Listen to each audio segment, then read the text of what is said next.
shit. I didn't realize I was upstairs that long. Hi, it's me. That's the wrong thumbnail. Let's try a different one. So anyway, happy Wednesday. It's hump day. For those of you who are in the know. Yeah, I'll turn the music down in a minute, but it's better than that music from yesterday, right? There we go. Here we go. All right. I got home super late today, so I really didn't even get to read anything other than, but I do have a bunch of news. So we'll do news today and not so much reading, just kind of quick hits most of the day, unless of course I get sidetracked. You know, if you know what I'm saying. I'm pretty sure you guys hear me fine, right? Good. Okay. Episode 1040. Wait, is it episode 1040? Oh my gosh, isn't that funny? I didn't even notice that. Yeah, it's tax week. I hope your 1040s and 1040 Easies and 1040 double A's and triple D's and all that stuff are up to snuff so the government doesn't come get you. So anyway, that's enough intro. Let's play the intro and start the show. Johnny, do that thing. Ladies and gentlemen, coming to you live from the Lucky Dog studio in a hidden location somewhere in the upper Midwest of the United States of America, it's a brother making his own way but with all the wrong opinions. Welcome to the Morning Night Live with your host, the one and only P-Dog Knight.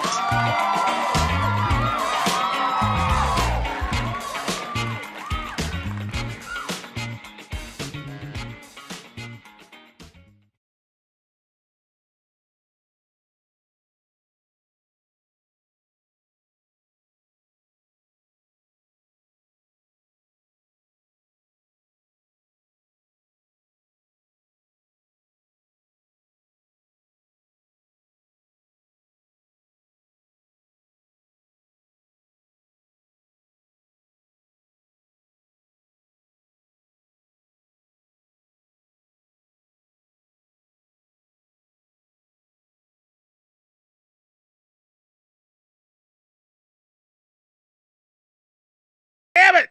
Good morning, everybody. Welcome to the Morning Night Live. I'm your host, Marty, also known as P-Dog Knight on the internet. Welcome back to the P-Dog Knight channel on this Wednesday, hump day, the 12th of April, 2023.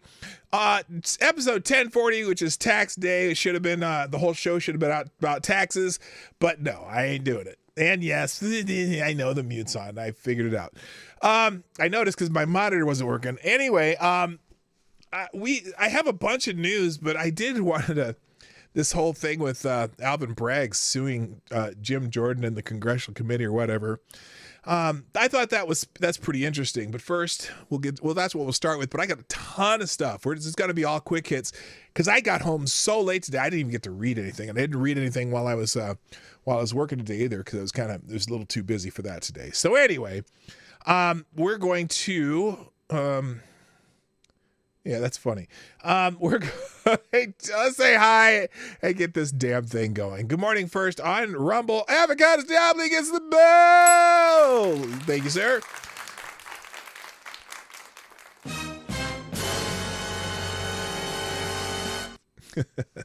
And Jimmy Das Hotep over on Rumble. Also in YouTube. Also, Avocados Diablo gets the bell. That's the first bell for being first, if you didn't know that. And good morning. I do have a cup of reparations coffee in the Resist Fascism cup. I still have, that's the only merch I think I have on my merch tabs on Streamlabs and what's that other place? Whatever it's called. What the hell's the other? I don't even know. Teespring. I have a Teespring page too, but I really don't. I guess I don't maintain those much, and I don't spend a lot of time on merch just because I'm not a big enough channel to do a ton of merch. But the Resist Fascism cup, which someone made this design for me, and I thought I am definitely going to keep that on. So that's still on the merch tab if you want to get one. Cups, hats, shirts, whatever. Let's just go ahead and get into the news. I'm sorry, YouTube side. Also, good morning, Tex AG 007. Evan and Don Julio, Gulf City Biker Trash Man, Dr. Funkenstein's Ghost, aka Tyler Alexander, Rotten Corpses in the House, my favorite Canadian, Jaeger Pony, Tyler F., Simon Wolfwood, Gulf City, DC, aka Blink 182. Also, good morning, HP Lovecraft, Chicago Mike, Nomad. Hammer time. And let's see, Simon. Oh, did I say Simon? I think I said Simon Wolfwood. Shrapnel's in the house, reminding me multiple times that there's no audio. And need some Resist Boomerism merch. Huh. That's an idea. You know, if you want, yeah, that's not bad. I wonder how I could do that. No, I don't want to. You know what? Right now, I don't want to resist boomerism. Because, well, okay, except for boomerism stuff on here, like when I forget to click buttons and shit. But we'll see. Good morning, also Simon Wilkins. I guess I'll watch this before leaving for my walk, but I can't guarantee I'll stay awake for the whole thing. How do you walk and sleep? Oh, before leaving for my walk. I got you. Well, put it on your phone. Can't you get YouTube on your phone? You can listen while you're walking. That's a great walk motivator thing. I'll even talk in beat so you can step. I'll talk in beat like this so you can walk at normal pace all the time as we go along. Okay, no, I won't. That would be silly. Anyway, let's get into some news because I got a lot of it, and I'm gonna let me dump this tab real quick because I don't want that in the tabs at the end. And then everything we go through, I'm not going to go into depth in a lot of this because they're full articles that you can read yourself, but there's a ton of them today. So we'll just start with Alvin Bragg because as you may, wait. There is one sad memorial that we do have to do. Good morning, Kessler. How you doing? There is one sad memorial that we have to do. Al Jaffe. If you're not familiar with Al Jaffe, if you're old enough to remember Mad Magazine when Mad Magazine was good, I don't even know if it ever got bad. But Al Jaffe, the longtime cartoonist at Mad Magazine, died yesterday at 102 years old. Al Jaffe, Mad Magazine's award-winning cartoonist and ageless wise guy who delighted millions of kids with the sneaky fun of the fold-in and the snark of snappy answers to stupid questions, has died. He was 102 years old. Jaffe died Monday in Manhattan from multiple organ failure, according to his granddaughter, Fanny Thompson. He had retired at the age of 99, so he just retired 3 years ago. Mad Magazine, with his wry, sometimes pointed self-ups of politics and culture, send-ups, self-ups, was essential reading for teens and preteens during the baby boom era and an inspiration for countless future comedians. Few of the magazine's self-build usual gang of idiots contributed as much and as dependably as the impish bearded cartoonist. For decades, virtually every issue featured new material from Jaffe. He collected fold-ins, taking on everyone in his unmistakably broad visual style, from the Beatles to TMZ, was enough for a 4-volume box set published in 2011. Readers savored his fold-ins like dessert, turning them on the inside back cover after looking through such other favorites as Antonio Foya's Spy vs. Spy and Dave Berg's The Lighter Side. The premise, originally a spoof of the old Sports Illustrated and Playboy magazine foldouts, was that you started with a full-page drawing and a question on top, folded 2 designated points toward the middle, and produced a new and surprising image along with the answer. The fold-in was supposed to be a one-time gag tried out in 1964 when Jaffe satirized the biggest celebrity news of the time, Elizabeth Taylor dumping her husband, Eddie Fisher, in favor of Cleopatra star Richard Burton. Jaffe first showed Taylor and Burton arm in arm on one side of the picture, and on the opposite side, a young, handsome man being held back by a policeman. Fold the picture in, and Taylor and the young man were kissing. The idea was so popular that Mad editor Al Feldstein wanted to follow up. Jaffe devised a picture of 1964 GOP presidential contenders Nelson Rockefeller and Barry Goldwater that, when collapsed, became an image of Richard Nixon. So, and then I know there's a lot of comedians who memorialized Jaffe yesterday. He was, lived through 2 of the biggest pandemics, Spanish flu and COVID, dies the day after Biden, Secretary of Energy, and I don't know what that means. Anyway, So anyway, yeah, he's legendary. And I was a big Mad Magazine fan when I was a kid. And the fold-in was always a challenge to figure out what it was going to be. And he was brilliant cartoonist and satirist. So rest in peace, Al Jaffe. Again, dead at 102 years old. All right, now let's get into some news. This one section is going to be quick, or not quick, and the rest is going to be just quick hits. Not getting too, state of emergency, got it. The end of the state of emergency. Yeah, by the way, on that state of emergency thing, now how many of you believe that that's going to hold, that they're not going to find a way to come up with another state of emergency? Say roughly August, September 2024. They're coming up with something. Remember that time when Biden said there's going to be another pandemic? Is that a plan? Is that what is that? Just curious. Anyway, good morning, HP Lovecraft. I see you in the chat. Good morning. I think, did I say hi earlier? Maybe not. Maybe I did. Maybe I didn't. Anyway, so let's get into news now. Manhattan DA Alvin Bragg has did a shot across the bow, suing Jim Jordan over Trump indictment probe, claiming an abuse of congressional power. This is interesting. Hey, Sully 209's over on the Rumble side. Manhattan District Attorney Alvin Bragg filed a lawsuit against Representative Jim Jordan on Tuesday in an effort to prevent Jordan from questioning a former prosecutor about Bragg's case against former President Donald Trump. The lawsuit seeks to block Jordan, the House Judiciary Committee chairman, from following through on a subpoena he issued to Mark Pomerantz, a former special assistant in the Manhattan District Attorney's office, who quit when Bragg took over. It also aims more broadly to put an end to this quote, put an end to this constitutionally destructive fishing expeditions, end quote, in reference to Jordan's overarching investigation of Bragg. Pot called kettle black. That is not a racial reference. Bragg, according to a memorandum with the filing, is not only looking to stop Jordan from enforcing this unlawful, unconstitutional subpoena by obtaining a temporary restraining order, but it also to prohibit Mr. Pomerantz from complying with it. The memorandum described the move to subpoena Pomerantz, which first was reported by Breitbart News last week, as an abuse of congressional authority.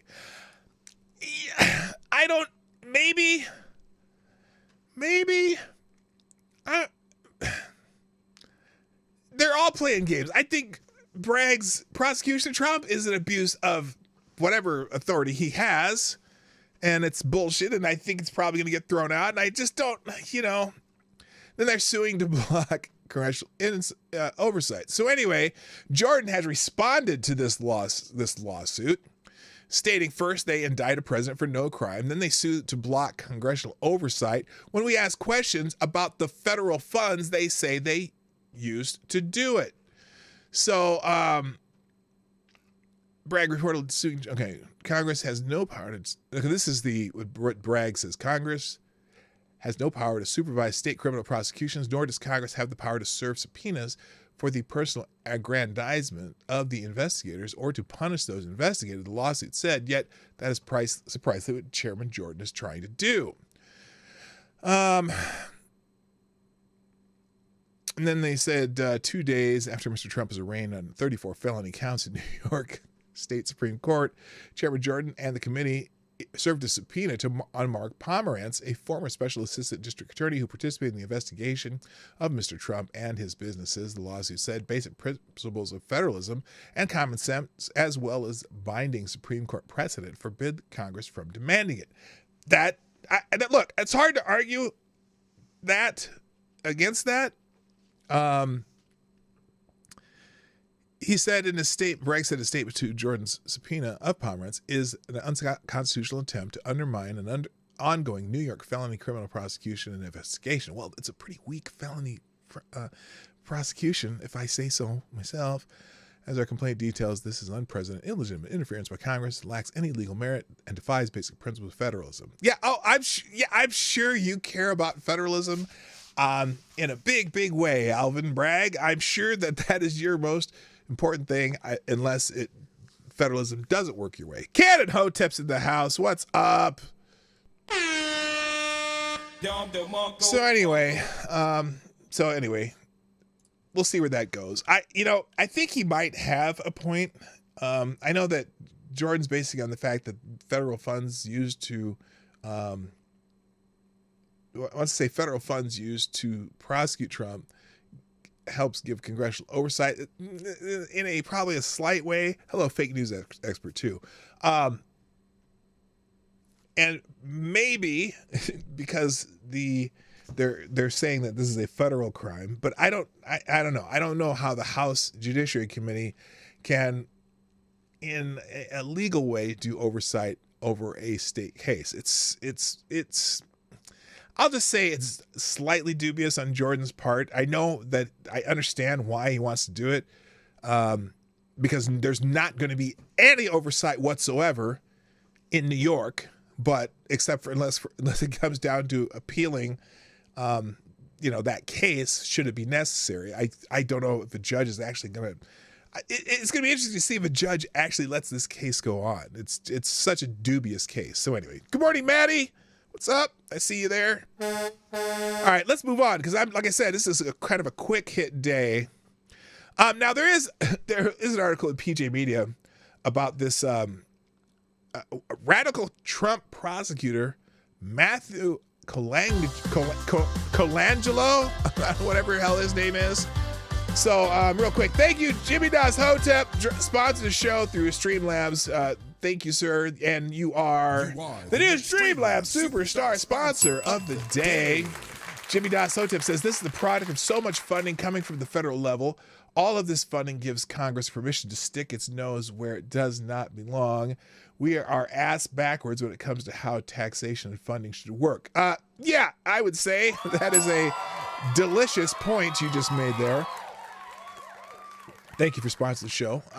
So Manhattan District Attorney Alvin Bragg announced the appointment of Matthew Colangelo as a new senior counsel to Bragg to help prosecute President Donald Trump. Bragg's press release about Colangelo make much of Colangelo's time at the United States Department of Justice. Bragg omits the fact that Colangelo was involved with some of the most ideologically driven election law decisions of the Eric Holder era, ranging from attacks on voter ID laws to failing to enforce federal laws requiring states to maintain voter rolls. In sum, Bragg has appointed a militant leftist attorney to prosecute Donald Trump in New York City. A Harvard Law graduate, Colangelo has used his powers and position to advance far-left ideological aims, and his abuse of power has cost taxpayers millions of dollars in one state. So they give a whole list of his dubious dealings over the years, and if you want to read more about that, he's just, look, did you think Alvin Bragg was going to hire some straight shooting down the middle, call balls and strikes prosecutor? No, they want to get Trump. They want to pull Trump out of the paint and make it so it's harder for him to run. And they obviously the timing of the second hearing in September of this year to go over all the rules of the case, and then literally putting the case out to the end of January, just during the beginning of primary season. This is all the well-planned, oiled Democrat pile of bullpucky that is that's designed to make it harder for Trump to run. There's no question about it. This is not a speedy trial. They could have had the next hearings or whatever, where the lawyers decide all the rules and things. They could have had that in a couple months and had the trial start in September, be over before the primaries. No, it's designed for this. They know exactly what they're doing. And unless the judge throws the case out in September when they meet once again, this is just a well-planned shit show by the Democrats. So congratulations. You are just, good for you bunch of clowns. Anyway, so let's keep going. I'm going to go quick today because there's, like I said, I had a bunch of stuff. Well, to be fair, as a prosecuting authority, his job is to convict people. So yeah, it's not going to pick someone who is wishy-washy. No, I agree. I know that. But I'm just saying that this is a partisan political prosecution. And so he's going to get some of his most partisan political prosecutors. To say all 6 of those in a row really fast 10 times. All right. So there's the article in the American Spectator with the wonderfully awfully empty suit named Kamala Harris. America's worst vice president pushes riot politics in Tennessee. So she made a speech in Tennessee, in Nashville. Now, I have another article on this. It's kind of fascinating how quickly we got another pew pew event to help us forget about Nashville. And I'm not saying that that's a plan. I don't, it's just it's interesting how they decide which pew pew events they're going to spend the most time talking about. So the one in Nashville, the trans identifying woman, whatever that she identifies as, whatever. That story is pretty much gone now that that is the main focus. Now, had that been a white male Dylan Roof type, or or just any white male that had even a hint of right-leaning, ideology, we'd still be hearing about that one. And this next one in Kentucky probably wouldn't get a whole lot of play. Although, because of the types of weapons that are used, you notice it's funny because I saw one of these leftist, well-funded Twitter propagandist, doing a list of all these, so-called mass shootings that were done with the AR, right? Then they list all the ones, and they're over a period of like 6 or 7 years, and there's like 12 or 15 of them, right? But they also like to use the talking point that there have been over 100 and whatever mass pew pew events already this year, right? Well, why then are you doing examples of these ones over like 7? No, they went back like 9 years, and they had the 15 or 16 listed, right? Of 9 years, this event, AR, this event, AR, this event, AR. But if there's so many of these mass pew pew events, how come they don't list all the most recent ones? Well, because when you go through the gun pew pew event archive, right? They just list anything that is basically multiple people injured, right? 3 or more injured. And a vast majority of those are just crime in cities, not using ARs. They're using these kinds, that fit in your hand, right? But they can't propagandize the AR if they list all these events that aren't done with ARs. So they only list the ones with ARs. And also, the other thing is, the ones with ARs are the only ones that really get a lot of media attention. Unless, like there was the one in, was it Tennessee, Knoxville, Tennessee, University of Tennessee, I think. The young Asian gentleman with these kinds of pew pews, right? Hand pew pews. They really stopped talking about that one. They really didn't mention weapons much, and that one went away too. They don't seem to talk about that one when they list all these big ones, because that was one of the biggest ones, other than Las Vegas. That was one of the biggest ones ever, but there was no ARs involved. So anyway, but let's go back to. I'm sorry, I must digress here. So Kamala Harris, she put the vice president long before she got the job, which everyone already knows, but Kamala Harris doesn't have any quit in her. That's the problem. Harris just gets worse and worse, and the rancid presidential administration she's allowed to be a part of can't seem to bring itself to hide her anyway. So last week, the Republican leadership in the Tennessee General Assembly got it almost perfectly right when they voted to shut a couple Democrat legislators who did something not dissimilar to what Harris did in 2020, namely encourage rioters. Harris made it worse. You'll remember that Harris, amid the breakout of the George Floyd riots around the country, went on late-night TV and sang the praises of Antifa and Black Lives Matter. They burned down city after city. Now, they didn't... I'm going to rephrase. They didn't burn down cities. They just burned down lots of buildings in those cities. They didn't burn down the whole cities. And so that's a semantic that the leftists want to say, well, no, that city is still there. Minneapolis is still there. Yeah, Minneapolis is still there. Just 15 blocks of Minneapolis, right where my son used to live, was pretty devastated. Like, there are a lot of buildings that were gone because they were burned down, and there's a lot of buildings that are like really almost had to be condemned because they were messed up, and there's a lot of graffiti and broken windows and whatnot. So they didn't burn down the city, but they sure took out a big chunk of it. Okay. Anyway, $6 billion in damages in 2020 alone. So anyway, so except for when it comes to January 6th, we know she's pro-Ryder, except for when it comes to January 6th, and that was the insurrection and dismantling of democracy. So Harris didn't have any bail money for the January 6th protesters, right? Because she had bail money for everybody else. She had plenty for the George Floyd gang, including people who maimed and killed innocents as soon as they got out of jail. Therefore, it was no surprise that Harris went down to the volunteer state after the legislature there voted to expel a pair of leftists named Justin Jones and Justin Peterson last week following their antics on the floor of the House of Representatives, which included a bullhorn and about 45 minutes of screaming about gun control, certainly not within the decorum of the Tennessee House of Representatives.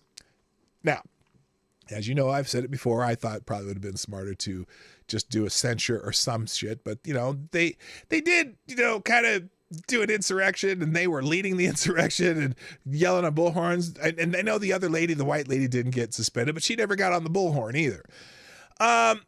Anyway, so Harris paid tribute to the people who did not exactly what the January 6th protesters did, but she had zero time for the families of the 6 people shot and killed by that transgender lunatic in Nashville who started this disaster. So she went down and, made some noise about these 2 guys, but not a word about the 6 who were killed.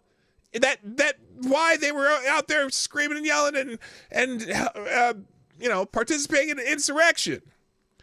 So anyway, there's a whole lot more in this story, but that's the point, that she went down there, made a speech.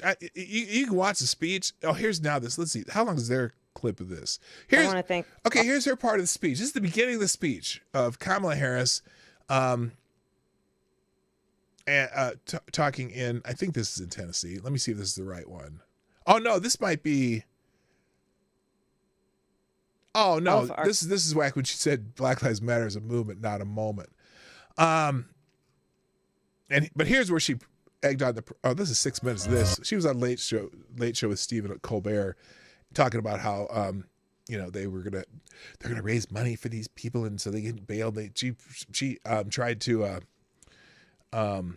she promoted the Minnesota whatever innocence bail fund, whatever.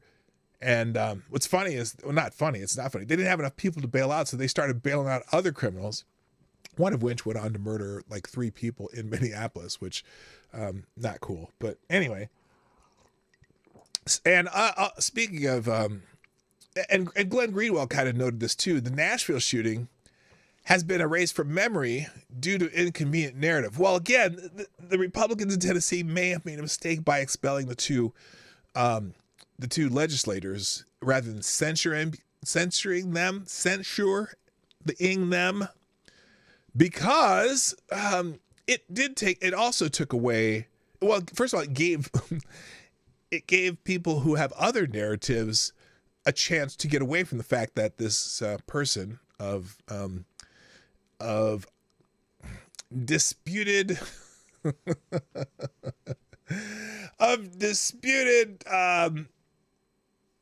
gender, sex, whatever.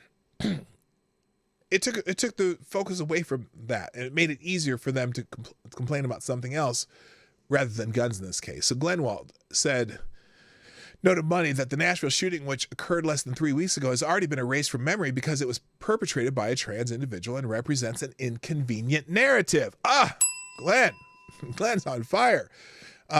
Quote, this Nashville shooting has been erased from memory, even though it happened very recently, because it's such an inconvenient narrative, given that the shooter was not just someone who was trans, but very possibly acted on behalf of this radical ideology. And amazingly, they won't show us the manifesto, even though we always see the manifesto when they can link it to the right. Greenwood. And that's the other thing. That manifesto would have been out the next day. Had it been anything but something about trans people should go kill people. Not that it's saying that trans people should go kill people, but they tend to say shit like that. Anyway, Amazingly, well, they won't show the manifesto, even though we always see the manifesto when they can link it to the right. We've retained counsel in Nashville to try to obtain that manifesto because it's journalistically in the public interest. Glenn Greenwald, what's up with you?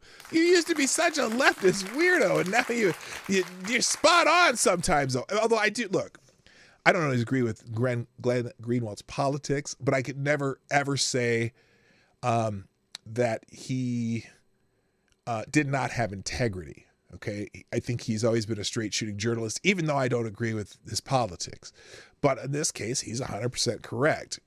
So anyway, then he continued, Kamala Harris goes there and pretends there are no victims because they want to forget about that shooting completely, except the extent that they can exploit it for gun control issues. So somehow a shooting by what appeared to be by somebody motivated by at least in part radical theories of gender ideology and killed Christian children in the name of that ideology. Somehow that has been turned around so that whoever is concerned about that component of the story is now back to being a 1960s Jim Crow racist. You can watch more. I think he did an interview with Megyn Kelly. It's like 9 minutes long, but it's definitely worth the watch. And so there you go. Let's keep going because I want to try to get all this in today. Daniel Perry's legal team has filed a motion for a new trial. This is interesting. We talked about this the other day because we'll see what happens. I'm of the opinion that unless he can say that they hid like exculpatory evidence or something, I don't know how this is going to go. The attorney for Sergeant Daniel Perry, who was convicted last week on murder charges stemming from an incident with a far-left protester who was carrying an AK-47, filed a motion on Tuesday seeking a new trial. Attorney Clinton Broden said the motion that a new trial was needed because District Attorney Jose Garza, whose campaign was backed by billionaire Democrat megadonor George Soros, prevented exculpatory evidence from being presented to the jury. So that's what they are going to try to do. Perry shot and killed Foster on July 25th in what he says was an act of self-defense. While convicted of the murder charge, Perry was acquitted on an aggravated assault charge, which I still don't quite understand. That's kind of weird. Maybe the jury thought they couldn't have two. I don't know what the jury was thinking there. So Perry was not initially charged with any crimes after the incident, but months later, in 2021, Garza took office and decided to prosecute Perry. David Fugit, the leading investigative detective in the case, said in an affidavit that Garza acted with criminal behavior in the case. I have had several conversations with the district attorney's office regarding the presentation of exculpatory evidence related to Daniel Perry. Fugit said, it became clear to me that district attorney's office did not want to present evidence to the grand jury that would be exculpatory to Daniel Perry. They don't have to present exculpatory evidence to a grand jury. So I don't know what he's talking about here. I think this is going nowhere. They can try, but I don't think there's any way that this could be, they'll get a retrial based on not presenting exculpatory evidence to a grand jury. They're not required to. We went through that the other day too, if you were here. So let's move on. State's lawsuit reveals feds push censorship tools to big tech. Disclosures brought by Missouri and Louisiana. Louisiana's tech First Amendment lawsuit against the federal government revealed that the U.S. State Department actively marketed government-funded online censorship tools to big tech. As reported by the Federalist, an official at the State Department's Global Engagement Center, or GEC, sent an email to the popular business networking platforms LinkedIn advertising the so-called Disinfo Cloud, a GEC-funded project that sought to identify disinformation online. This is amazing. GEC's senior advisor, Samarudin Stewart. How did you? Okay. First wrote to LinkedIn in February 2020, requesting a meeting, saying he has been tasked with building relationships with technology companies and that he was reaching out to companies interested in countering disinformation. The federal government has no business.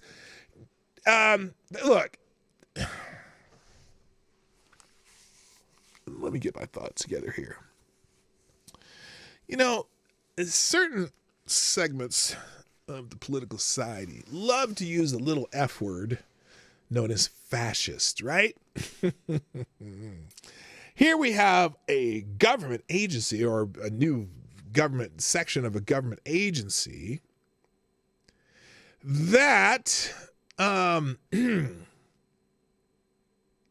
that is attempting to collude with corporations to suppress the speech of American citizens. That I'm pretty sure that is absolutely a First Amendment violation. It's just amazing to me. It's just, you got to read this article, but it's just amazing to me that they actually had someone there, the government coming up with censorship algorithms and tools to give to companies to combat disinformation. The biggest purveyor of disinformation in the world might be the United States government. I don't know. Maybe not the biggest. I'm wrong on what, Kessler? What do you mean? It's a Bradley motion. The discovery has to be available for the defense. That's not what they're saying, though. It's not a Bradley violation because not the grand jury, the evidence to the grand jury. They do not have to provide exculpatory evidence to the grand jury when they're setting the charges. Now, once there is a case, they absolutely have to give any possible exculpatory evidence to the defense. They're not arguing that they did not receive or did not, weren't supplied with any exculpatory evidence. So that's what so it's not a Bradley violation. So anyway. All right, let's keep going. In the Federalist. So they have an article about, what's his name? Ricky Vaughn guy, Prankster's conviction sends a message. Anti-regime speech is a crime. This is about, the trial of Douglas Mackey for election interference concluded earlier this month without much attention paid to it. No, we did, but it's messed up and they got it. I hope they get the appeals going on that right away. This is crazy. The fate of the internet prankster who now faces 10 years in federal prison after being convicted by a federal jury in Brooklyn for the crime of conspiracy against rights, which I'd love to see the statute on that one. Tells us as much about any other recent incidents about the way the administrative state is eroding freedom of speech for those who dissent from the approved leftist orthodoxy. The determination of the Department of Justice to jail Mackey for posting a satirical internet meme during the 2016 election campaign should be considered a turning point in the saga of the corrupt regime's attempt to use the spread of so-called misinformation to intimidate opponents. Mackey was an internet troll who ran a now suspended account with 58,000 followers under the name of Ricky Vaughn 99, an evocation of one of the characters of the classic baseball film comedy Major League. He used the account to post comic memes, many of which were unsavory. Some of those with whom he associated were known hate mongers. That something that explains the reluctance of many to rush to his defense.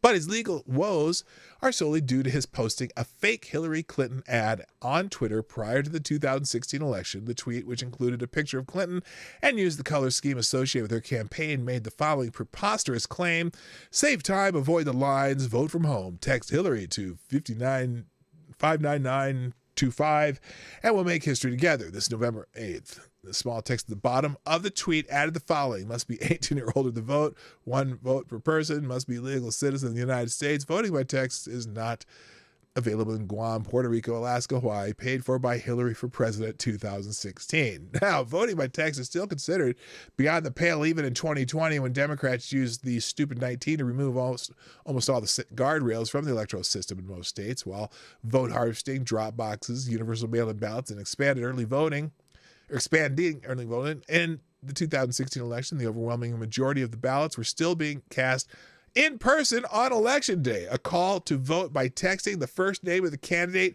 was clearly a joke. And in fact, They don't have any evidence that anyone's fooled by the meme. And yet, they convicted him and might put him in prison for up to 10 years. So, this is a new... Oh, I didn't... Okay. So anyway, this seems to be a new... this is a new twist in how they're going to fuck with people forever. So... Moving on, bye-bye Bernie, Twitter Inc. dies. X Corp is born according to a court filing. So for whatever reason, Elon Musk has changed the parent company name of Twitter. Hello, Rachel Maddows Dildo, by the way. To you too. Bye-bye Twitter Birdie. Based on a recent court filing, it appears that Twitter Inc. has been renamed X Corp. Now, we just have to solve for X to find out what that means. Investigative journalist Laura Loomis shared a screenshot of what appears to be a court filing from April 4th, my birthday, even though birthday week's over. The filing says, pursuant to Rule 7, blah, blah, blah, federal rules, blah, blah, blah, blah, blah, the underside defendant, X Corp, blah, blah, blah, as successor in interest named defendant Twitter Inc. hereby states that Twitter Inc. has been merged into X Corp and no longer exists. X Corp is a privately held corporation. Its parent holding is X Holdings Corp. No publicly traded corporation owns 10 or more % of the stock of X Corp or X Holding Corp. So, who knows why this has been done, but it's X Corp now. Probably to be part of SpaceX and all that shit. So anyway, interesting, but who cares? Moving on. Guess what? Brian Stelter has a job finally. He's not just a part-time professor at Harvard. He has now been hired by Vanity Fair. Yes, the fabled journalist and ambiguous sexuality is now going to Vanity Fair. A special correspondent. Oh my God. He's been hired as a special correspondent to cover Fox News' trial against Dominion voting systems. Kind of the other way around, though. Stelter will write a weekly column and host a special version of the Vanity Fair's Inside Hive podcast about the case. CNN's Oliver Darcy reported, his old partner in crime. Brian Stelter confirmed the news Monday and teased more details about his temporary role. As always, Oliver Darcy is right. I can confirm his news tonight. Reliable newsletter. Brian Stelter is joining Vanity Fair as a special correspondent to cover Fox News trial. It is going to be a busy 6 or so weeks. Yippee for Brian Stelter. All right. Moving on. Let's see. Oh, man. Oh, so this is it. This is an interesting article. And being that I am a Nigerian prince, or I formerly was a Nigerian prince, the Nigerian prince has new clothes. AI will supercharge scammers. This is an interesting article. Ever since HAL, the maniac computer of the film 2001 Space Odyssey, decided he wanted to wear pants in the universe, the fear that super intelligent computers would start bossing man around has been with us. The latest iteration is Elon Musk and a group of Bigfoot geniuses from Future of Life Institute calling for a pause in artificial intelligence research for 6 months. They think we need to face up to its dangerous implications. But Bill Gates, another purported genius who also manages to be wrong about almost everything, says full steam ahead on research. AI is the greatest thing since, well, how? Alas, Gates, if he had been an officer in the old French army, would have had the lowest grade for promotion. They recognize the danger of men with energy, drive, and in this case, money, who had a knack for making bad things even worse. The fact is, it may be too late to rein in AI. Considering our tragic failure to impose strict ethical considerations on the burgeoning biotech industry, eventually, mad scientists playing in their labs caused millions to die in the 2020 to 2023 pandemic. Allegedly. Eventually, let's see. So much for the pure libertarian refusal to set any reasonable limits by the government. Now, AI unfettered by ethical considerations and legal constraints will damage humanity in many unforeseen ways. As with nuclear power, it can be used for good, or as human nature ever since Cain killed Abel, it can be used to kill, rob, and steal. In their own crude way, scammers are tapping into AI, and this is the the rub. So someone says, I'm not a conspiracy theorist. In fact, I often argue that people need to apply just as much skepticism to alternative theories as they do to mainstream ones. But I've recently had some experiences that, frankly, I find a little disconcerting. Today, I got a, quote, connection, end quote, request from a, quote, woman, end quote, in LinkedIn who claimed she was a self-employed executive director of what I never really found out. She also claimed to have started working for the company in 2014, which makes no sense. Of course, I got the expected, quote, hope we can be friends message. So out of curiosity, I began asking questions. The following exchanges were funny, but I think you'll see what I found troubling too. So here's the exchange. She says, you work in the field of explosive energy. Me, no, I work for an energy drink company. Me, so tell me about going to the University of Edinburgh. I've always wanted to visit Scotland. It looks gorgeous. Her, I think the University of Edinburgh is one of the oldest and most prestigious universities in Scotland. Founded in 1583, it is located in the heart of Scotland's capital city, Edinburgh, which is known for its fascinating architecture, rich history, and vibrant cultural scene, renowned for its excellence in research and teaching. The University of Edinburgh, the description goes on and on and on. Her, which city in Scotland would you like to visit? Me, after your detailed description, none. I know everything I need to know, LOL. Her, since my LinkedIn login is on my computer, we can set up a private connection if you don't mind. Me, no, that's not necessary. So anyway, he goes on. I think this and other exchanges I've had of late are AI tests. And if this is true, AI is a lot further along than ChatGPT. Mind you, this exchange was far less subtle than others I've seen, but it really made me think of the potential dangers of completely made up people and scenarios. It makes the ability to data mine a piece of cake, and the data can be then used to make exchanges even more credible. Be aware. We are on the precipice of a world in which fact and fiction will exceedingly be difficult to distinguish between. So, yeah, pay attention when you get... Wait, Edinburgh is known for its drunks and junkies. Is it really? I didn't know that. My friend's ex-wife was from Edinburgh. She was kind of a bitch, but anyway. All right, we're going to move on. Oh, no, he thinks so too. That's why they're not married anymore. Let's see. Americans aren't sold on electric cars. Biden wants to force automakers to sell them anyway. Just 19% say they're very likely to buy an EV as Biden pushes rule that would make them commonplace. Less than 1/5 of Americans say they're likely to make their next vehicle an electric one.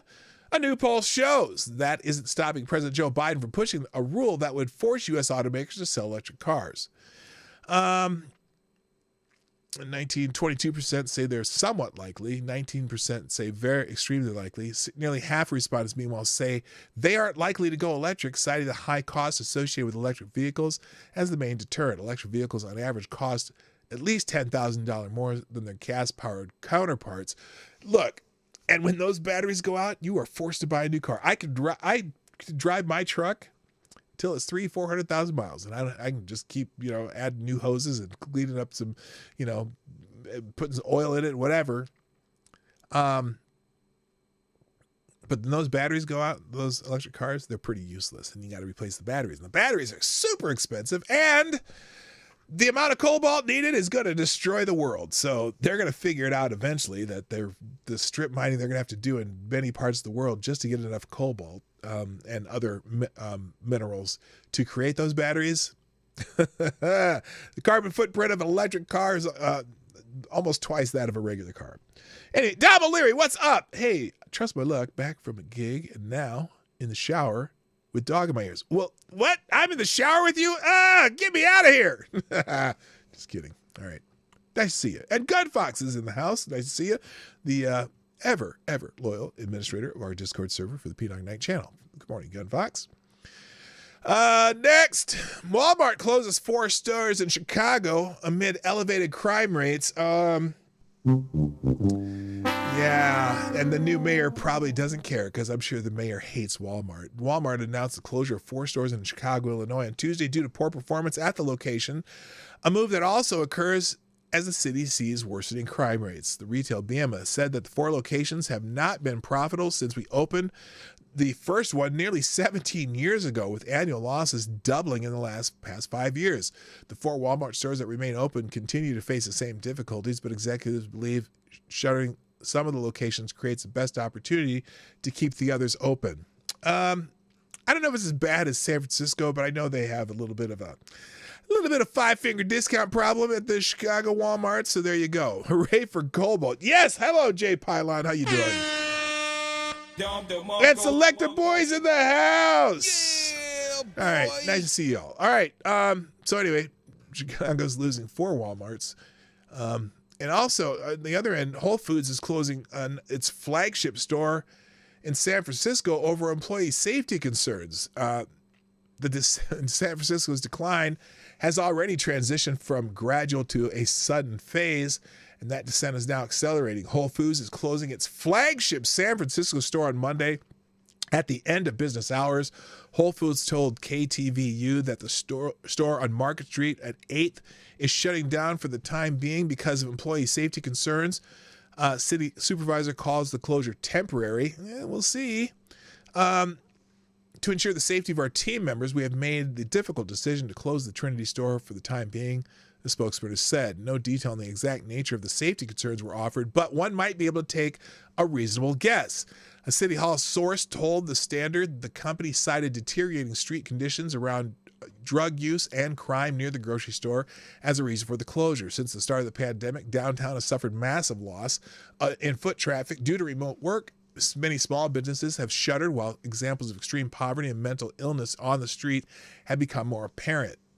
Fears of a doom loop in which a cascade of negative financial impacts compound have spread across the city, and City Hall officials currently expect a nearly $800 million deficit in the San Francisco budget. Wait a minute. Isn't this the city that's going to supposedly pay reparations to all us poor black folk in San Francisco? They're operating on an $800 million deficit? That doesn't add up. So anyway, and then city supervisors, one of the city supervisors using the event to get a measure on the ballot, reestablishing minimum police staffing levels. Yeah, this is one of the cities that kind of changed their staffing levels for the police department because of, not necessarily a defund movement, but it's certainly not it's kind of defunny movement. Anyway, so Whole Foods, that's their flagship store in the country, and it's going to be closed for a while because of San Francisco. All right, moving on. Member of the tolerance crowd slaps a middle schooler. Oh my gosh, these violent people. Let's see. What kind of person decides it's okay to slap a middle schooler in the classroom? On a career day, no less. A stentorian, hardline Bible-thumping headmaster at a Christian school? Actually, no. In fact, the offender in the following case, with those for whom love wins and pronouns matter, and who put "in this house we believe" signs in the front yard. In other words, a leftist. According to a press release from the city of Lake Oswego, Oregon. I know I pronounced those poorly, but anyway.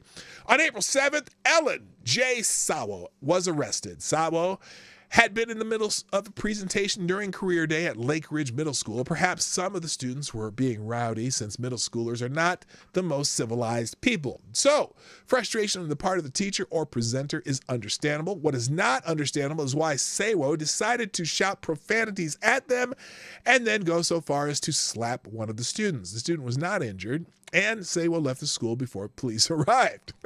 She hightailed the hell out of there.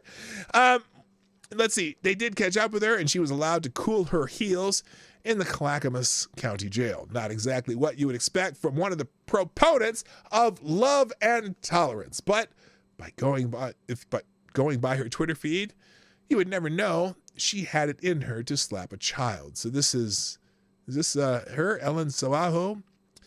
Here's number 2, hashtag good trouble on Good Friday. Making John proud, free the Tennessee 3, you ban Ramadan Passover history, her story of the making, how you will see your 7. What? Stop hitting yourself. Stop fascism. There. And The NRA is evil. Oh, I love the entire video. She's, let's see, National, yay, the Walt Disney Company. Okay, she's cheered on a bunch of leftist things. Anyway, Sabo's bio describes her as the founder of a business development agency. It also says that she believes that New York is the center of the universe and that she loves hearing people's stories over coffee and chai tea and cocktails. Maybe she should have relaxed with some chai tea before slapping a middle schooler. Anyway, there's more details that I don't really care about. So FTG to teacher Sawo. The New York Post, apparently Muslims are helping turn the tide in the school culture war. So sometimes when you have an issue and the white folks can't do anything about it, sometimes you need to get the black folks and the Muslim folks and the gay folks on board. Well, in some of these school boards, like in Dearborn, Michigan, oh my gosh, the entire school board got turned over. And a slap to Muslim girls, Stuyvesant High School is canceling single-sex swim lessons, even though swim instruction is required to graduate. Really? You're required to be able to swim to graduate from high school? I've never heard of that. I mean, it's kind of a good idea. It's phys ed, but I don't know. Anyway, so that forces girls to choose between preserving their modesty and getting a diploma. Count on Muslim families to fight back and likely prevail. Nationwide, Muslims are taking up the battle in schools to protect traditional religious values, including modesty. Move over, Roman Catholics and evangelical Christians and conservative Jews. Reinforcements have arrived, and they're turning the tide, and they're higher in the progressive stack. So maybe we got to ask our Muslim brothers and sisters to help us at some of these school board meetings. Even in the Ivy League, what? After weeks of protests by female Muslim students, Yale University is switching its campus housing policy for the coming academic year to offer single-gender dorms and bathrooms. Single gender or single sex? Because if it's just single gender, there's some people still not going to be happy. From Michigan to Virginia, Muslim parents are showing up at local school board meetings, yes, to oppose graphic sex education and gender fluidity indoctrination. Their engagement is influencing politics. More Muslims are voting Republican, concluding the Democratic Party is trampling Islamic values, which is, look, I'll tell you what, a desert religion swimming. Well, they're not in the desert in New York or wherever this is. Where was this? In Stuyvesant High School. Is that in New York? I think so. I'm not sure. Does that sound right? Anyway, and also in Dearborn, Michigan, a left-wing Democratic Representative Rashida Tlaib opposed the Muslim parents in her district protesting sexually explicit materials in schools. Why do you need sexually explicit materials in schools anyway? The Biden administration, meanwhile, continues its lurch to the extreme left. President Joe Biden's Department of Education announced double-barreled rule changes recently, one favoring trans athletes in elementary and middle school, and the other revoking a Trump-era commitment to the department to protect religious clubs and associations on college campuses. Why? You have the freaking gay straight alliance clubs, come on. Flipping the bird to people of faith. The Democratic Party is blowing off traditional values. Sexual modesty is a core value in Islam. Muslims observe a dress code and guard against physical contact between sexes once students reach adolescence. Title VII of the 1964 Civil Rights Act protects an employee's right to practice religion in the workplace, but there is no comparable statutory protection for students. Muslims are waging a battle, one campus demonstration and school board meeting at a time, often winning. Because again, they become powerful allies to conservatives because they're higher in the progressive stack. They're this close. Trans Muslims, they're this close. And so if you get some help, you know what I mean? It helps. Single-sex swim lessons are a bit much. No reason both boys and girls can't be in the pool at the same time. Yeah, but except for religious purposes, and that's why a lot of Jews have their own schools in New York. And you know what? You're right. There's no practical reason why they couldn't do it together, but they've done it because they have high populations of Orthodox Jews and Muslims in some school systems. So in New York, especially in Brooklyn, I'm sure some of the schools there, if they have swim lessons, they're separated by sex. Now, you could say that is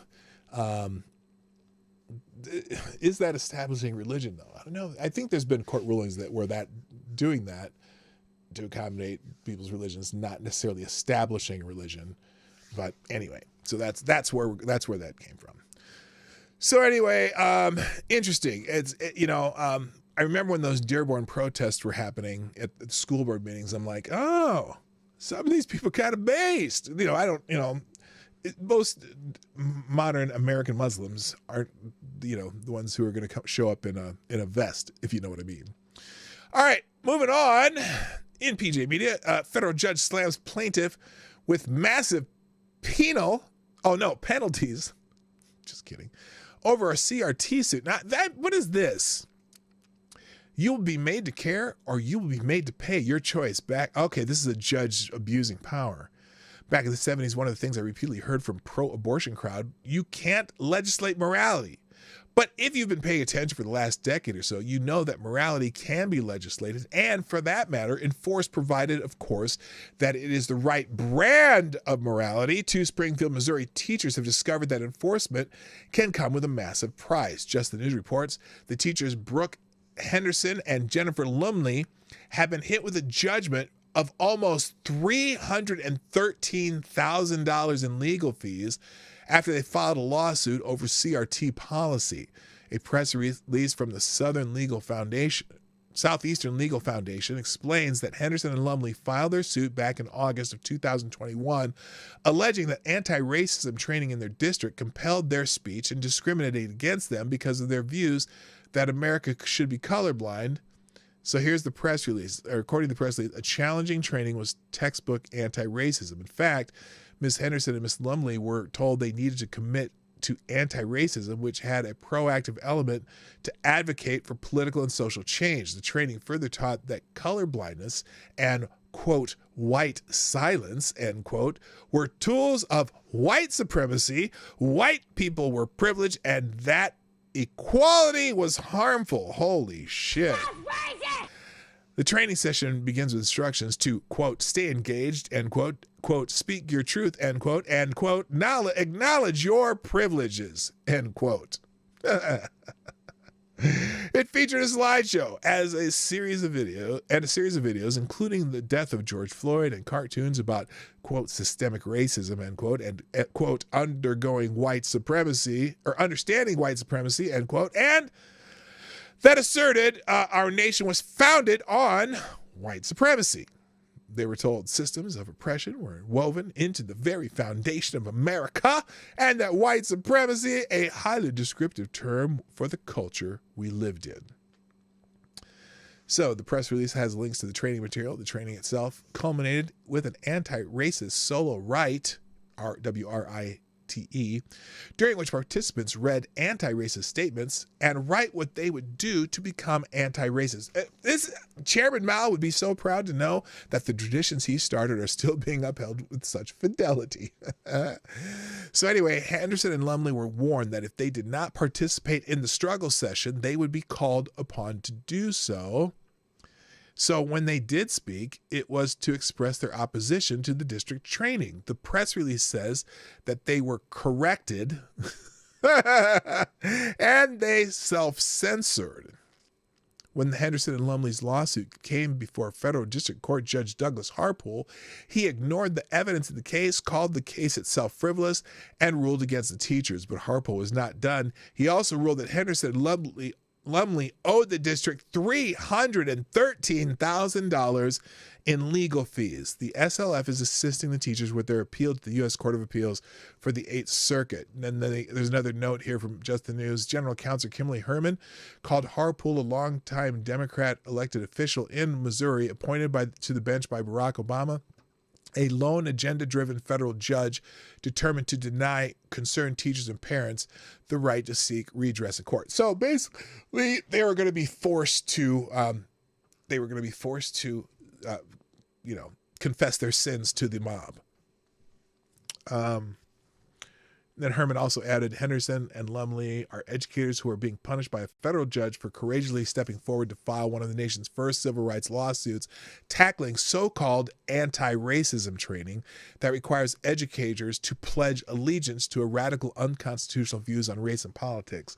If this ruling stands, teachers and parents will have no check against unlimited government power to violate free speech and equal protection rights, and they will be punished if they attempt to do so through our courts. So we're going to have to keep an eye on that case. It's pretty depressing, actually. This is a bit hyperbolic. It's not unusual for a judge to order someone to pay opponents' legal fees. Right, but he threw a free speech case out. That's, I think, what the problem is. And then on top of that, had them pay their legal fees. And I don't know if the school board's considering it if Missouri's an anti-SLAPP state, sure, he can award the legal fees. The appeal part is that he threw the case out saying it had no merit. There was no free speech element to it. So interesting. All right. Democratic governor who shut down churches during COVID ordered to pay over $270,000 in attorney's fees. Here's another case where somebody's being forced to pay attorney's fees. A federal appeals court ruled Monday that 3 individuals who sued the Kentucky governor for their right to assemble for worship during COVID-19 must be paid over $270,000 in attorney's fees.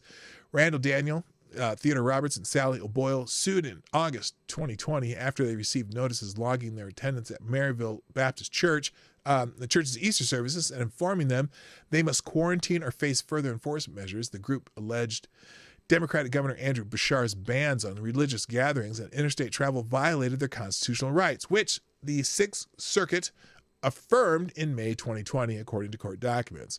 On Monday, the Sixth Circuit upheld the district court ruling awarding the congregants $272,142.50 in attorney fees, rejecting the governor's challenges. I know a lot of people who are outraged that the taxpayers on the hook for Andy's constitutional violation, said Roberts in a tweet. I share this outrage, but this outrage must be aimed at Beshear. If the people of Kentucky want to quit being taxed to pay for these court judgments, Kentucky must elect a governor who will actually follow the Constitution. And then Republican Kentucky Representative Thomas Massey also responded to the ruling. This is another, it's one of those things where, of course, this is completely different. This is a case where they won the case and were awarded attorney's fees on top of it, I believe. So, interesting. A couple cases of attorney fees where they're questioning whether or not. All right, moving on. Chicago's going to host the 2024 Democratic National Convention. Holy Christ. So 60 years after the last Chicago, or not 60 years, 56 years after the famous Chicago Democratic National Convention where the riots back in 1968.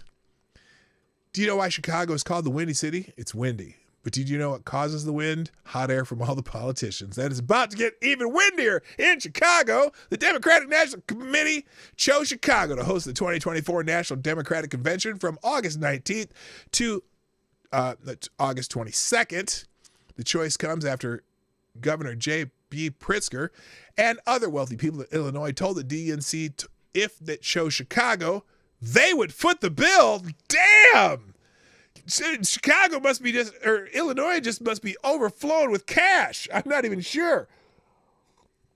So the United Center will be the main site. Other business will take place at McCormick Place Convention Center. Officials expected up to 7,000 delegates and over 50,000 visitors. They will take up 30 hotels for the delegates. Despite the corruption, crime, and slime, Chicago is the greatest city in the world.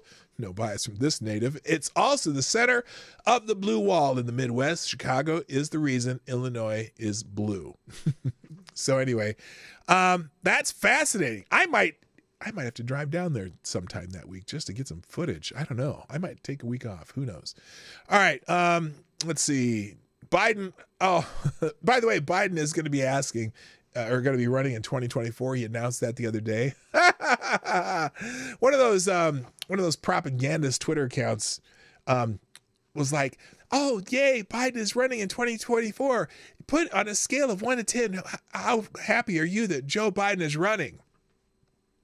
I think the average was 5. But I'm at 11. I'm so happy Biden's running again. Let's talk about Jimmy Carter 2.0, right? Anyway, so Biden gets lost as an Easter egg roll, gibbers some nonsense when it was asked if running in 2024. I'll just show you the clips of him getting lost. Okay, he's walking over there. He doesn't know where he's going, not sure. He's just checking back. Am I going the right way? I don't know. Hello, and we're coming down here. And here, you can see him walking. He's still going. And Jill's looking at him like, what the hell are you doing? Okay, he's not going the right way. I don't know if that really shows him getting lost. Then let's see. Right now, that's the White House briefing room. Hunter Biden spent his morning at the White House. Who cares? Let's see. Oh, that is Hunter Biden. Well, goddamn. Okay. Well, it's a family affair. It's Easter. I don't have any problem with Hunter Biden hanging out with his family at Easter. Who cares? That's dumb. All right. But apparently he did muttered some nonsense at the event. Let's see. Are you running in 2024? Here it is. Is that?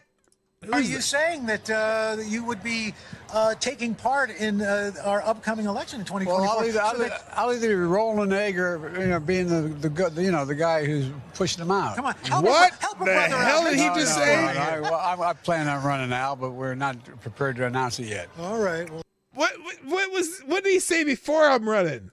are you saying that Listen to this. you would be taking part in our upcoming election in 2024? I'll either be rolling an egg or being the guy who's pushing them out. Come on, help a brother out. Make some news for me. Okay, help a brother out. Shut up, Al. Why is Al Roker dressed like a jockey? Don't. Oh, is this? Oh, here it is. Is this the same one? Oh no, this is that was last year. That's last year when he wandered off and the Easter Bunny said, no, you can't take that. So that was better than last Easter. All right, moving on. Almost done. I'm really close to being done. I'm almost done with all my articles too.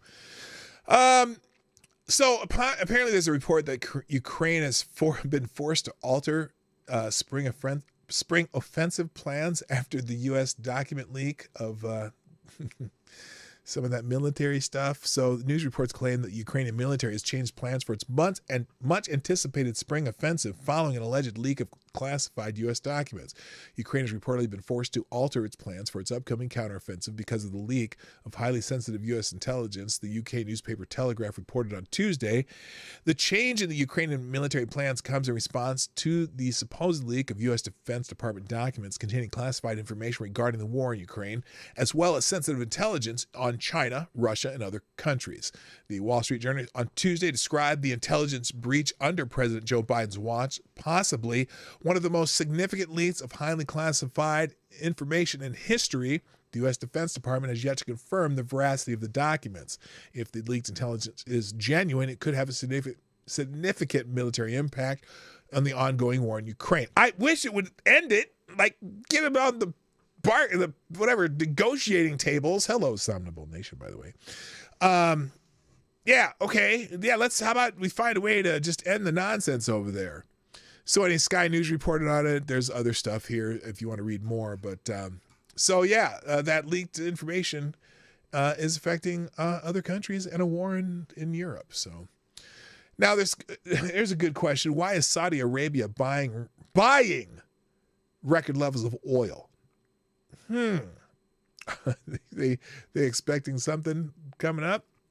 So Saudi Arabia, the world's largest third largest oil producer by volume, is actually buying record levels of oil in recent months, according to Reuters, and reselling it to European buyers. Now, why would the oil-soaked kingdom buy other people's oil when they produce so much of their own for export? Well, 2 words: Russian sanctions. Top oil exporter Saudi Arabia imported 261,000 tons of Russian diesel in March and early April, said Reuters, the largest volume it has ever received from Russia. Russian diesel exports, and the Putin regime's main source of hard currency, are capped at $100 per barrel, well below market prices. So Saudi Arabia is buying price-capped Russian diesel, laundering it with their own, and then selling it to mostly European buyers at market prices. So they're making a big ol' ass profit on it. In effect, EU countries are bypassing their own sanctions against buying Russian fuel. The difference is that the Saudis are keeping most of the profits instead of Moscow. Neat trick, eh? Fuck. Oh, it's crazy, isn't it? There's also a story about a supposed Islamophobic attack in New Jersey, and it, made a lot of headlines out that way. And then they realized that the attacker was a young Muslim man. So this imam got attacked it happened early Sunday morning when Imam Syed El Nakib was leading a pre-sunrise Fajr prayer at Omar Mosque in South Patterson, New Jersey, when suddenly everything went tragically wrong. According to a Sunday CNN report, mosque spokesman Abdul Hamdan recounted that in the middle of prayers, a man lunged forward with a knife and stabbed Imam Saeed multiple times, at least twice. One of his lungs was punctured. The CNN story went on to speak about hate crimes and anti-Muslim prejudices. And the implication was clear: Islamophobia had come to South Patterson. It was a perfect story for the left's narratives, at least until the suspect was apprehended. Now, if you haven't heard of the story, it might be because the perpetrator was a young Muslim man. So they didn't have their Islamophobia story. So you didn't hear about it. You can read about it here, though. But otherwise, it's kind of like all those hate crimes against Asians. Sorry, all the wrong perpetrator. The hate crimes against the Jews in Brooklyn. Oh, nope, wrong perpetrator. And now a hate crime against a Muslim. Oops, nope, wrong perpetrator. Sorry, Charlie. All right, let's finish up here. We've got a couple left. Hatred and violence.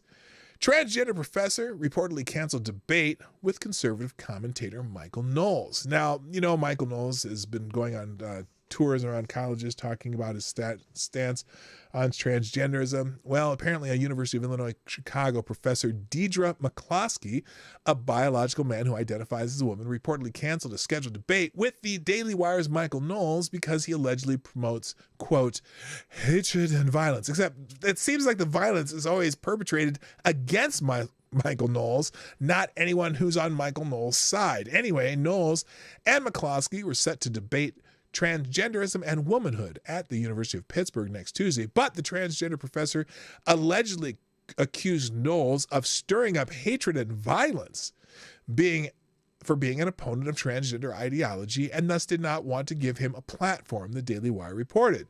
Now, McCloskey previously condemned trans activists who tried to shut down the debate, but accused Knowles of being an anti-Jesus Catholic and a fascist. Well, now I can't imagine what that signals to the people who came there on McCloskey's side. Just, it's a fascist? Come on down, Antifa. The university called Knowles' appearance toxic and hurtful for many people, but defended its decision to allow student groups to host a guest of their choosing, according to the Daily Wire. 1,000 people have signed a petition against Michael Knowles debating me on transgender matters on April 18th at Pittsburgh. They should be ashamed. True, Knowles is a anti-Jesus Catholic, a fascist advocating for state power over ideas, but we live in a free country, McCloskey wrote on March 11th. So, but then Knowles announced on Tuesday that McCloskey pulled out of the debate and suggested that the professor learned that the conservative commentator opposes transgender ideology out of love of the truth. He suggested that McCloskey chose to concede to avoid losing the debate. I just learned that McCloskey, and then he tweeted about it. I just learned McCloskey dropped out of our debate for the next week. For weeks, he's basically smeared me as a fascist, but nonetheless insisted on the importance of debating ideas rather than running from them. Apparently, he's changed his mind. So he's now running from them. Yeah. I call him a pussy, but he doesn't have one. Anyway, I didn't say that out loud, did I? Florida lawmaker says what we're all thinking about the transcript. Oh, they're mad at this guy. This black Republican in Florida said some shit that they do not want you saying. Oh, and they are mad. I think he went a little far. So here's what he said. For a person, okay, what did he say? Oh, that's a bill. That's the bill. Let's see. His what the hell is his name? So this black Republican said, we have people who live among us today on planet Earth that are happy to display themselves as if they were mutants from another planet, Barnaby said, as Flagler Live reports. This is the planet Earth, where God created men male and women female. I'm a proud Christian conservative Republican. I'm not on the fence. Not at the fence. But he didn't stop there. He continued by referring to demons and imps who come and parade before us and pretend that you are part of this world. So I'm saying my righteous indignation is stirred. I am sick and tired of this. I'm not going to put up with it. You can test me or try to take me on, but I promise you I'll win every time. Other legislators scrambled to kiss up to the trans crowd. I see you. I hear you. I understand and love you. Representative Kristen Armington declared after Barnaby spoke. Definitely, I'm a little bit thrown off from the last comments here, and I really just want to let you all know that there are many here that understand and support you. Yeah, okay. Anyway, he's taking a little bit of a beating on Twitter. All right, let's finish up with, I got three more. Damn it. Capitulated on fear, Tennessee City makes decision on future of Pride Fest that featured explicit sexual performance. Hi, Renee. Did I say hi to Renee already? Were you just here? In Franklin, Tennessee, well over 100 Tennessee residents flooded the city of Franklin late Tuesday afternoon ahead of the city board meeting over approval of a gay pride festival. In a vote of 5-4, the Franklin City Board voted to allow a pride festival to proceed after a marathon board meeting that lasted nearly 5 hours. The board was split with a vote of 4-4, but Franklin Mayor Ken Moore cast the deciding vote even after acknowledging that the events of last year was not family friendly. His decision was met with cheers from outside the boardroom. For the past 2 years, Franklin, a city just south of Nashville, has hosted a pride festival, which residents and city board members say has exposed children to inappropriate drag performances and other indecencies. One drag queen present at the 2022 festival went by the name Blair Bitch. Okay.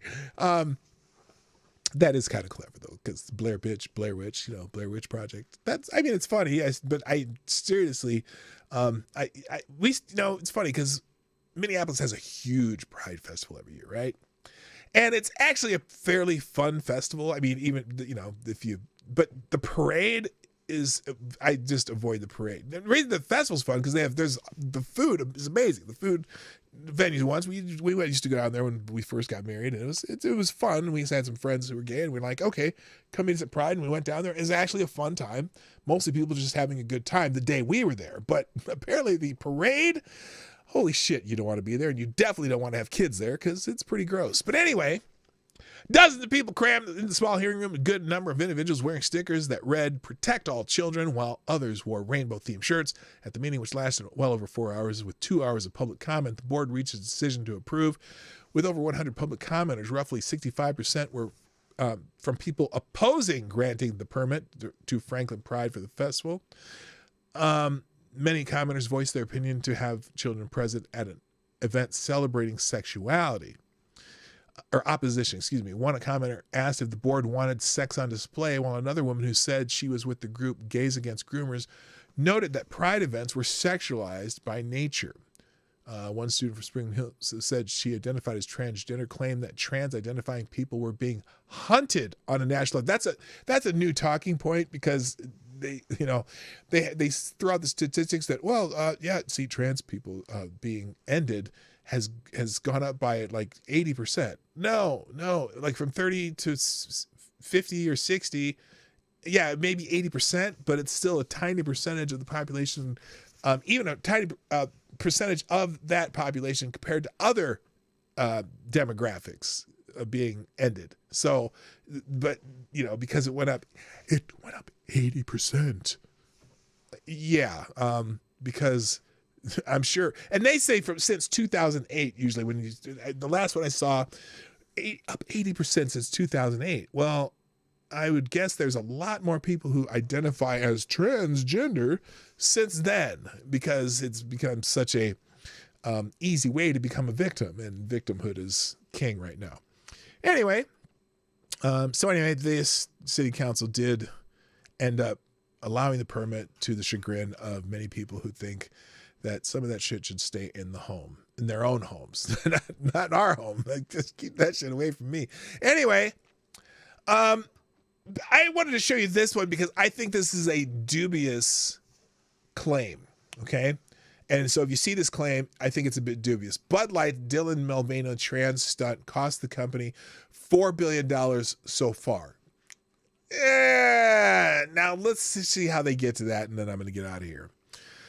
American beer brand Bud Light knocked $4 billion off its parent company Anheuser-Busch's market cap this past week, following a pro-transgender advertisement featuring biological male known as Dylan Mulvaney. On March 31st, Anheuser-Busch had a market capitalization of $132.38 billion. By April 10th, that figure dropped to $128.4 billion. Now, and they're saying because their market cap went down, right? So they point to this chart, and yes, their market cap did go down $4 billion over this period of time, right? But if you look at the, if you click on the 3-month, 6-month, year, 2-year, 5-year market cap of Anheuser-Busch, it's constantly going up and down.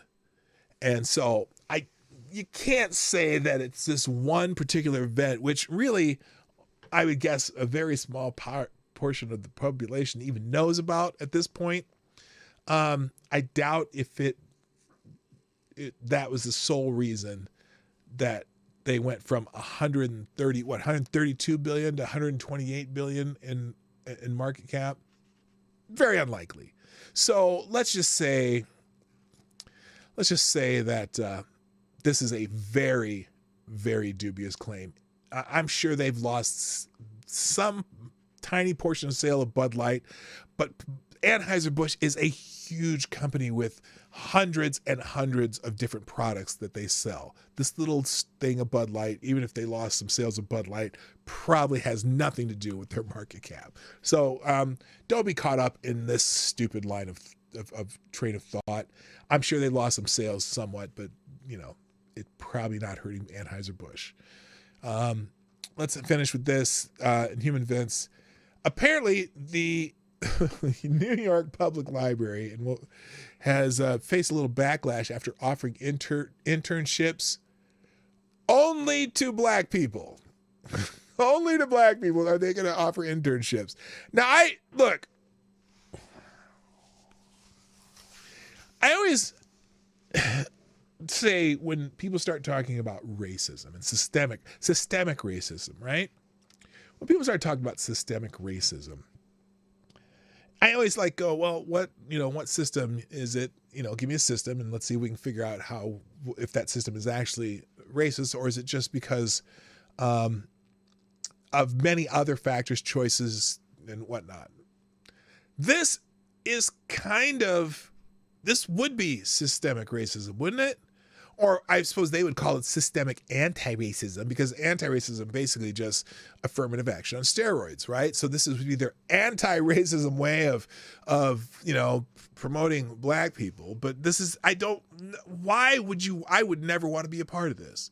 A public New York state funded library has received backlash from an equal protection advocacy group after it opened a paid internship program exclusively to black candidates. Eligible candidates for this fellowship are black students or new professionals who complete. Now, wait a minute. Or new professionals. That's not just black students. Anyway, who completed their MILI, whatever, blah, blah, blah, coding. The president of the Equal Protection Project the president of the Equal Protection Project, Bill Jacobson, called out the library for saying that discrimination is okay when it is against individuals who are not a minority race.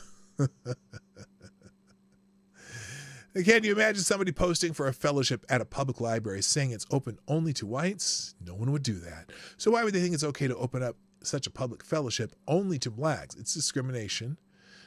Equal Protection Project insisted that the library must change its application process to be welcoming to people of all races, as several federal civil laws dictates. The TUI Library Equity Fellowship has been offered to black recent library and information science graduates since 2020. The chosen applicants will have the opportunity to gain valuable practical skills and proficiency in many aspects of public librarianship. Now, I'm slightly confused. Are there a lot of brothers and sisters wanting to be librarians? That's a whole nother subject. But anyway, on that note, I must call it a day, ladies and gentlemen. It's time for me to go. Thanks for joining me today on the Morning Night Live. I'm here Monday to Friday at this same approximate time. We'll see. What is this? This is some analytic thing. What's that? Oh, viewers? Okay. Anyway, wait, are there only 5 people here? No, there's more than that. What's going on with this thing? This is weird. Anyway, guys, thanks for joining me today. Hit the like button before you go, and if you have a comment on anything, throw it in the comment section, especially if you're watching a replay. Locals, check me out. Check out my locals too, where I normally put notifications. We're gonna start. I'm about to start doing exclusive locals content. Also, check out my other channel, Marty's Big Journey, if you need a palate cleanser here and there just to get away from the nonsense. It's just little short, happy videos. Let's put it that way. Cougar Knife, what's up? Thank you for joining me. I didn't even see you here. Were you in the chat earlier? Anyway, that's it. Ladies and gentlemen, thank you for joining me. Gotta go. My name's P-Dog Knight. And I'm out of here. Bye-bye. I'll put the links in the description and stuff during the outro. Bye-bye. Hey, this is P-Dog Knight, and thank you for watching today on the P-Dog Knight channel. If you have an observation or remark you'd like to make about this video or my channel, I absolutely welcome you to write it in the comment section down below. I really look forward to hearing from you. And before you go, if you like what you saw but you're not already subscribed, please make sure you hit the subscribe button and definitely click that bell that pops up afterwards so you'll be notified when I post new videos or when we go live. I broadcast my live show, The Morning Night Live, Monday through Friday at 10 o'clock Eastern, 9 o'clock Central. A special thank you to all the supporters of this channel who share our videos on social media and who make donations through Streamlabs, YouTube, Venmo, and Cash App, which are all linked in the description down below. Thanks again, and until next time, I'm P-Dog Knight, and I'm out of here.